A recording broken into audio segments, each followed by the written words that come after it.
విజయవాడలో రైల్వే అభివృద్ధి పనులు వేగవంతంగా కొనసాగుతున్నాయని విజయవాడ ఎంపీ కేశినేని చిన్ని తెలిపారు. రైల్వే డివిజనల్ రైల్వే మేనేజర్ తో కలిసి నిర్వహించిన మీడియా సమావేశంలో ఆయన మాట్లాడారు. కేంద్ర బడ్జెట్లో రైల్వే శాఖకు అధిక నిధులు కేటాయించడంతో పాటు ఆంధ్రప్రదేశ్కు బుల్లెట్ ట్రైన్ అవకాశాలు కల్పించారని తెలిపారు. రాష్ట్ర ముఖ్యమంత్రి నారా చంద్రబాబు నాయుడు పలుమార్లు ఢిల్లీ వెళ్లి రైల్వే మంత్రి అశ్విని వైష్ణవ్ను కలిసి రాష్ట్రానికి నిధులు మంజూరు చేయాలని విజ్ఞప్తి చేసినట్లు చెప్పారు. ఇందుకు ముఖ్యమంత్రికి ధన్యవాదాలు తెలిపారు. విజయవాడలో ఉన్న రైల్వే సమస్యలపై డీఆర్ఎంతో సమగ్రంగా చర్చించామని, తమ సూచనలు స్వీకరించినట్లు పేర్కొన్నారు. రైల్వే లైన్లతో ముడిపడి ఉన్న డ్రైనేజ్ సమస్యలు, బుడమేరు పక్కన ఉన్న రైల్వే లైన్ సమస్యల పరిష్కారానికి చర్యలు తీసుకుంటామని తెలిపారు. విజయవాడ రైల్వే స్టేషన్ దేశంలోనే అతిపెద్ద రైల్వే స్టేషన్ గా అభివృద్ధి చెందబోతోందని ఎంపీ చెప్పారు. జర్నలిస్టుల రైల్వే పాస్ సమస్యను రైల్వే మంత్రి దృష్టికి తీసుకెళ్తానని, రైల్వే క్వార్టర్స్ ఆధునీకరణకు కూడా చర్యలు చేపడతామని తెలిపారు. నమస్కారం. మొన్న బడ్జెట్ సమావేశాల్లో రైల్వే శాఖ చక్కటి ఆకర్షణీయమైన ఆంధ్రప్రదేశ్ రాష్ట్రానికే కాకుండా తెలుగు రాష్ట్రాలకి చక్కటి అవకాశాలు కల్పించింది.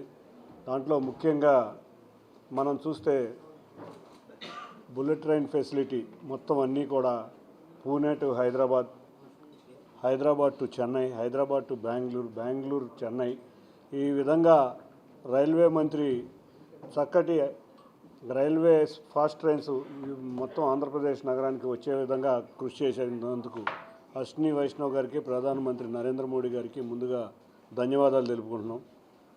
ఈ రైళ్లు ఇన్ని రావడానికి ముఖ్యంగా కారణమైన గౌరవ ముఖ్యమంత్రి నారా చంద్రబాబు నాయుడు గారు ఎప్పుడు ఢిల్లీ వచ్చినా కూడా ఎప్పుడెప్పుడు ఆంధ్రప్రదేశ్కి రైల్వేలు ఎటువంటి జోన్లో కానీ, అమరావతి రైల్వే స్టేషన్లో కానీ, రాబోయే కొత్త రైల్వే లైన్లకు కానీ ఎన్నో విధాలుగా ఆయన దాదాపు సుమారు 15 సార్లు మంత్రి అశ్విని వైష్ణవ్ గారిని కలిసి ఈ బడ్జెట్లో ఇవన్నీ అవకాశాలు ఉండే విధంగా కృషి చేశారు.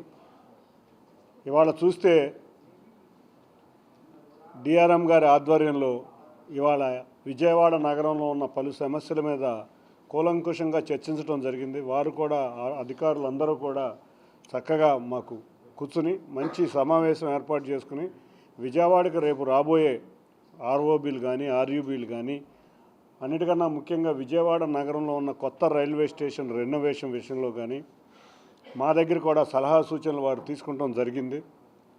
ఇవాళ మంచి సమన్వయంతో కూడా జరిగింది. అంతేకాకుండా ఎన్నో డ్రైనేజ్ సమస్యలు, విజయవాడ నగరం గుండా ఎన్నో రైల్వే లైన్లు వెళ్ళటం వల్ల ఎన్నో డ్రైనేజ్ సమస్యలు కూడా ఎదుర్కోవడం జరిగింది. వాటిని కూడా ఇవాళ కూలంకుషంగా చర్చించాం. వీటన్నిటికీ తోడు కొండపల్లి రైల్వే స్టేషన్లో ఎదురయ్యే సమస్యలను కూడా వారు టెండర్ రూపంలో ముందుకు వెళ్ళబోతున్నారు. కొండపల్లి రైల్వే స్టేషన్ని అభివృద్ధి చెందే విధంగా తీసుకువెళ్ళబోతున్నాం. బుడమేరు పక్కనే ఉన్న డ్రైనేజ్ సిస్టమ్ను కూడా రాయనపాడు నుంచి వారి దృష్టికి తీసుకురావడం జరిగింది. తప్పకుండా చర్యలు తీసుకుంటామని వారు తెలియజేశారు. I thank total DRM Garu and the people, the officers who have attended this meeting. We thank you, sir. We people of Upsal, of Vijayawada, thank you for addressing the problems which we are being faced. And అందరికీ కూడా ముందుగా వారికి ధన్యవాదాలు తెలుపుకుంటున్నాం. ఇక విజయవాడ నగరానికి వస్తే గుణదల ముఖ్యంగా అతి భయంకరంగా మనకున్న ఎల్సీ నెంబర్ 8 2 గుణదల సమీపంలో ఉన్న ఎల్సీ నెంబర్ 8, 316 కూడా క్లియర్ అయినాయి. 316 అయితే టెండర్ కూడా అయ్యింది. ఎల్సీ నెంబర్ 8 ఇంకొక 4-5 రోజుల లోపల టెండర్కి వెళ్తుంది. అంతేకాకుండా రాయనపాడు రైల్వే స్టేషన్ దగ్గర ఉన్న 147 ఎల్సీ నెంబర్, 148 ఎల్సీ నెంబర్లు కూడా క్లియర్ అయినాయి. ఎల్సీ నెంబర్ 150 కూడా టెండర్కి వెళ్ళడం జరిగింది. వీటికి తోడు కొండపల్లి ఎస్టీ కాలనీలో ఉన్న ఒక ఆర్యూబీ కూడా క్లియర్ అవ్వడం జరిగింది. రాజరాజేశ్వరిపేట నుంచి కొత్త రాజేశ్వరిపేట నుంచి పాత రాజేశ్వరిపేట వరకు ఉన్న ఒక ఆర్యూబీని కూడా ఇవాళ పరిశీలించి డిజైన్స్ అన్నీ క్లోజ్ అయినాయి. త్వరలో దానికి కూడా టెండర్కి వెళ్తుంది. వీటికి తోడు ఎన్నో సంవత్సరాల క్రితం, ఒక 50 సంవత్సరాల క్రితం నిర్మించబడిన ఎర్రకట్ట వంతెన, కేఎల్రావు వంతెన దగ్గర కూడా దాని ఫిజిబిలిటీ స్టడీ కింద డిపిఆర్ రెడీ చేయడానికి బెంగళూరు సంస్థకి ఇచ్చారు. దానికి కూడా ఫిజిబిలిటీ రిపోర్ట్ కూడా రాబోతుంది.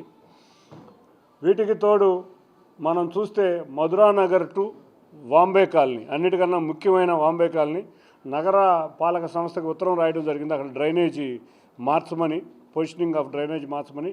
ఆ డ్రైనేజ్ కూడా మార్చడానికి నగరపాలక సంస్థ కూడా సిద్ధంగా ఉంది. అతి త్వరలో బాంబే కాలనీ వాసుల ఎప్పటి నుంచో కోరికైన ఆర్యూబీ అతి త్వరలో మన ముందుకు రాబోతుంది. వీటన్నిటికీ తోడు విజయవాడ నగరంలో ఉన్న railway station. Good morning, everybody. Our Honorable MP Kesineni Garu and his team, branch officers and journalists present here. So today we had a fruitful meeting with our Honorable MP, sir, who has raised a lot of areas of concern, in particularly in Vijayawada area, Vijayawada city area, which has grown by leaps and bounds, and there are capacity constraints in Vijayawada.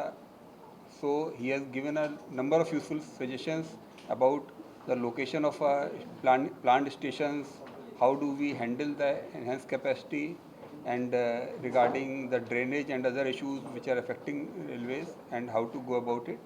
So I am thankful to our Honorable MP sir for giving us the suggestions.